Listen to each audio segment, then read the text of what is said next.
welcome to SVG-TV News for Thursday, September 13th, 2018. I am Jennifer Richardson with the details.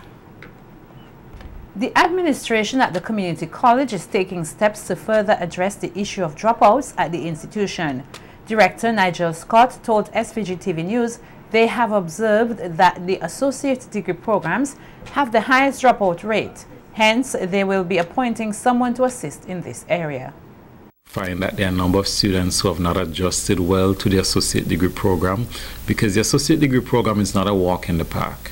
And one of the challenges we have seen students having difficulty with is that each semester you have 5 to 6 courses that you must come to terms with in a 15-week period for an exam at the end of the semester. Pretty much like what will happen at a university.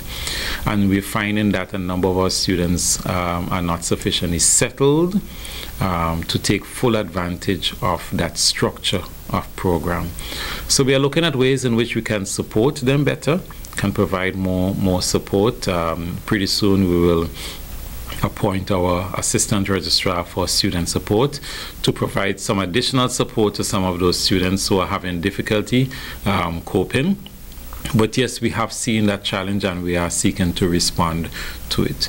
In addition, Scott pointed out that students tend to choose a program based on their parents' request or that of their friends. He said this leads to students eventually dropping out of the program. And while they tried to work with these students in the past, the results were not good. Scott said that financial problems also play a major role in students giving up, and this too will be addressed. Unfortunately, we still do have a group of students as well who, for financial reasons, may have difficulty completing their college programs.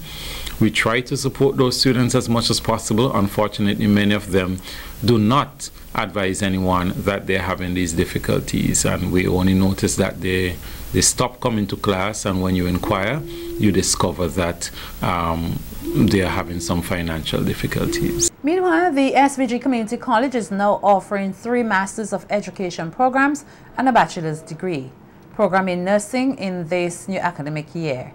Director Nigel Scott told SVG-TV News in an interview today that more than 20 persons were accepted for the bachelor's in education courses and another 30 for the nursing degree program. Transitioned from the associate degree in nursing to a bachelor's degree in nursing. It's going to be a 4-year degree in contrast to the 3-year associate degree program. And we currently have 35 students registered in that program. That program is on franchise from the University of the West Indies School of Nursing at Mona campus. And so the students at the end of successful completion at the end of 4 years will get a University of the West Indies degree. The Masters of Education program will commence next week. Lectures for the additional program are drawn from the University of the West Indies, Cave Hill, Barbados. Meanwhile, Scott said there was an increase by 100 in the intake of students to the college this year. While they increased the intake, many applicants were turned down due to lack of space and limited resources. Some of the oversubscribed programs include hospitality studies, tourism studies, and culinary arts at our Division of Technical and Vocational Education. Those programs are always oversubscribed. This year we are actually extending and taking an extra group of hospitality studies students, but even with that extra group, there's still quite a few students who have met the basic entry requirements but who we are unable to accommodate right now because of lack of physical space and resources. For those students who applied and were turned down, Scott is asking them not to give up and to reapply next year. The community college has 4 divisions, and Scott said all programs are oversubscribed. Minister of Transport and Works Julian Francis has lauded the relationship which this country continues to enjoy with Taiwan. Francis, who was speaking at a ceremony on Tuesday in appreciation of the work done by Taiwan, said the Asian country continues to make tremendous contributions towards the development of SVG. Francis said many countries, including some in the Caribbean, have received assistance from mainland China. He, however, noted that what the relationship with SVG shares with Taiwan is one of friendship, which is not the case for those who are allied with China. One of the beautiful things about the relationship that we have with Taiwan, it is not like the relationships that are held with mainland China. Because just this week I was reading where China is now repossessing an airport in Africa and also one in this region. And don't think that it is that far away from us. I know that mainland China financed many projects in the region. In particular, I will identify a highway that is done in Jamaica to cut travel from 4 hours to about 1 hour out to Ocho Rios. And the government of mainland China carries ownership of that highway. And if the loan is not paid, they will come and take the highway from them. Like they're now doing to the airport in Africa. And it could happen to stadia that are being built in St. Lucia, in Grenada, in other islands that are so chosen. We have chosen to stick with Taiwan. Francis said the Euromay-Taiwan Friendship Bridge is a testament of the bond of friendship shared between both countries. We have maintained that relationship, and there's never been a question in our mind as to the loyalty and friendship that comes from that tiny island.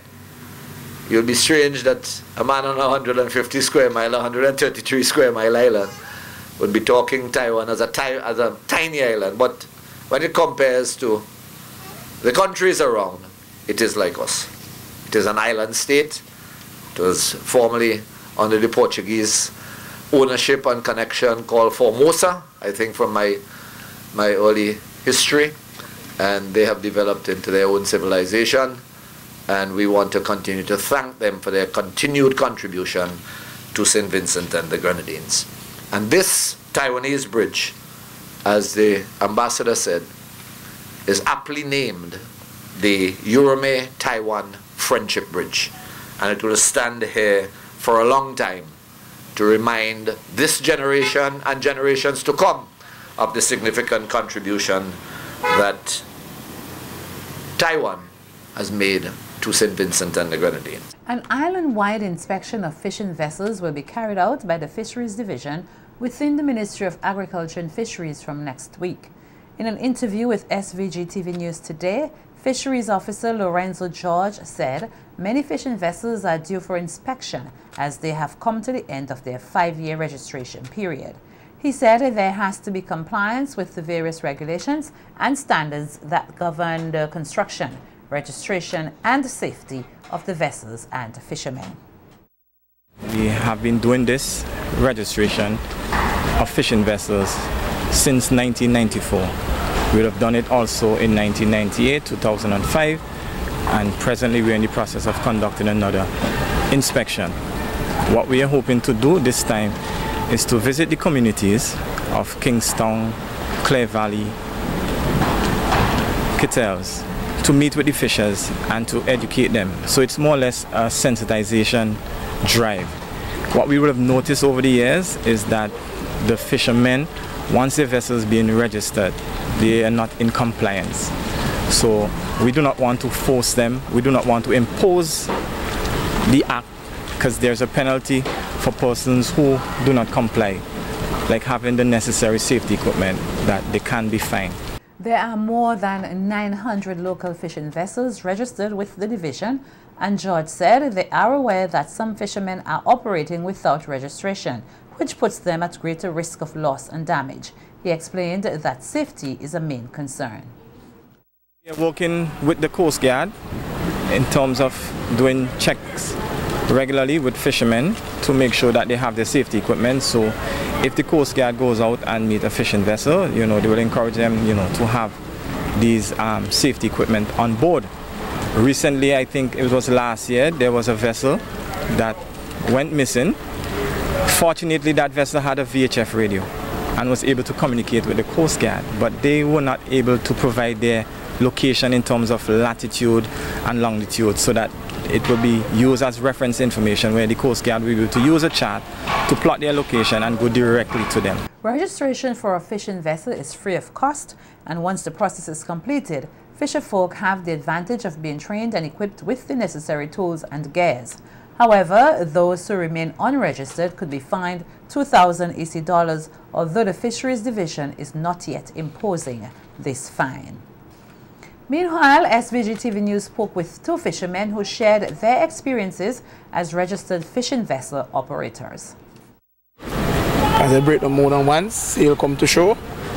As swimmer ready to shore. Turn over, turn upside down, swim to shore for rescue. So they take no threat to me. But now I'm using plenty safety. As I have my flare guns, I have my radio, I have my GPS, I have everything. I have my life jacket, I have everything. Because I don't take no chance with that again. It's very important having a boat register. Because if a boat is registered at sea, maybe you can lose it. Somebody can take it, might not be in the next country. If it didn't register, then you have no boat. If it registered and it end up in Barbados, Trinidad, then they call the fisheries and they say, yes, this boat register here, then they might look and get it back. But then if it didn't register, you're lucky and plenty of the boat going to sea, there is not seaworthy. As a fisherman, I have two boats going to sea, and I make sure they're seaworthy. Plenty of the boat wrong are going to sea, not seaworthy. Because they go to sea without a life jacket, without a flare gun, without a GPS, some of them don't have compass and they're going to sea. It's very important, especially going out to sea, you never know what happens. So you need to know, maybe a Coast Guard might stop you, you need to know, well, okay, where island you're from. If you don't have a registration number, then you could be in some problem because they don't have to believe you. But when you are registered, they know, you could call Fisheries and know directly you are registered in St. Vincent and the Grenadines. A group of early childhood educators was encouraged to use the knowledge and skills they recently gained to make a meaningful impact on the children they teach. This as Vinsiv held a graduation ceremony yesterday for 20 teachers who successfully completed a basic computer literacy course. The teachers from Vinsiv and other early learning centers were trained to use the Microsoft Office suite of programs, the Internet and flash drive operations. Director of Vinsiv, Janice Fraser, said it is important for teachers to be equipped with the necessary skills to meet the challenges of a changing technological world. She said the teachers are now better positioned to deliver quality education to the children. The participants entered the program, all of whom showed keen interest. Today, we celebrate with them and give thanks to God for what they and the organization have achieved for the benefit of those whom we serve. I must also thank the caregivers for taking up the challenge and urge them to use the skills learned to enhance their work with the children, while at the same time enhance their own development. Today, early childhood education caregivers must be congratulated for this achievement, not only for themselves, but for the early childhood sector in general, as it seeks to further impact in positive ways the development of the very young in our own child development centers. The Caribbean Regional Communications Infrastructure Project, CARCIP, facilitated the basic computer literacy program. Its coordinator, Roxanne John, said the training should be considered a stepping stone to greater computer literacy. She encouraged the teachers to develop the same level of enthusiasm shown by children for computer technology. Successful in being an expert in using computer in all its form, you have to practice. You have to acquire a computer on your own and don't be afraid of it. I'm sure for the last few weeks, you would have thought not to be afraid of the computer. You can use it for anything that you want to do. For productivity, for entertainment. It is there for that. For information. Because it's through the computer, that is where you access the world. I'm not the featured speaker, so I will not go long. But I just want to encourage all of us. I see the excitement on your faces, and I'm encouraging you to make use of the training that you acquire here. And let it be the beginning of things. So you have to be, what I will say, ambitious, excited to want to learn more of what you have been exposed to. And you can only do that if you personally take on the job to search more. Delivering the feature address, Dighton Adams said, through ICTs, teachers are able to access a vast pool of knowledge which can improve the learning environment. He said teachers must also continue to learn in order to provide children with the needed guidance. Interactive whiteboards, which allows for students to manipulate items on a large screen using electronic pens, interactive websites or educational online games, audio learning by way of nursery rhymes. And these are many other examples which show diverse ICT, which shows how diverse ICT has become in today's world. I'm not going to get into the risk associated with technology. Whether we ban the use of these devices in our homes or schools, our children at some point are going to be exposed to them. What we can do presently is to guide them accordingly on how to use them to maximize their learning. Meanwhile, two of the graduating teachers shared with SVG-TV News their impressions of the program. Classes before and nothing never really stick.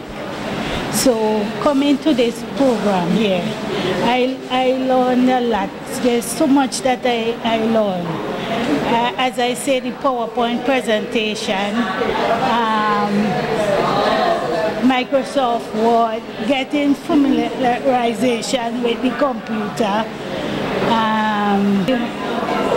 Microsoft Excel. I never knew nothing about Excel, and I learned a lot about that.